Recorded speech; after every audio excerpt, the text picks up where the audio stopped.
আর সবাই জানো লাক্সারিয়াস যে প্রোডাক্টগুলো আসে সেটা এরকম একটা বক্সে দেয়। এর আগে আমি কিছু প্রোডাক্ট অর্ডার করেছিলাম, তো এবারও দেখা যাক এটার ভেতর থেকে কোন প্রোডাক্ট বের হয়। আর নাইকার প্যাকেজিং নিয়ে তো কোনো কথাই হবে না। তো প্রথমে বিল আছে, মানে যত সেফভাবে প্রোডাক্টে পাঠানো যায় ওরা এইভাবে প্যাকেজিংটা করে।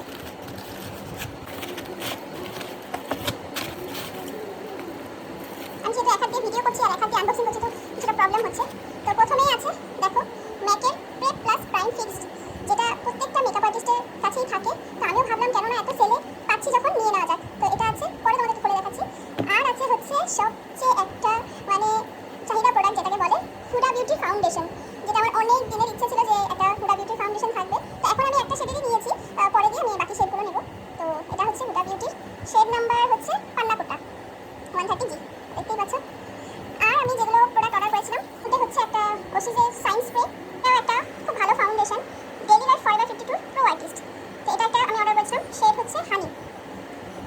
তারপরে অর্ডার করেছিলাম ফরএভার 52, এটা হচ্ছে আলট্রা ডেফিনিশন লিকুইড ফাউন্ডেশন বলে যে ফাউন্ডেশন আছে সেটা। এটার শেডটা আমার একটু ভুল হয়ে গেছে, তো চিজ স্টান টেনেছি। এটাকে ম্যাচ করে মানে আমাকে লাগাতে হবে দুটো শেড মিলিয়ে। তো আমি বুঝতে পারিনি অনলাইনে মানে ফাউন্ডেশন কেনা খুব চাপ আর কি। তো যাই হোক এটা এসেছে। আর হচ্ছে এই পিএসি অয়েল কন্ট্রোল যেটা প্রাইমার সেটা অর্ডার করেছিলাম। আর হচ্ছে প্রো আর্টের একটা ব্লেন্ডিং ব্রাশ অর্ডার করেছিলাম। আর এই প্রো আর্টিস্ট যেটা ফরএভার 52 লিপস্টিক প্যালেট সেটা অর্ডার করেছিলাম। তো এই সব কিছু আমি পিনসেল থেকে নিয়েছি। তো যার মধ্যে আমি এটার জন্য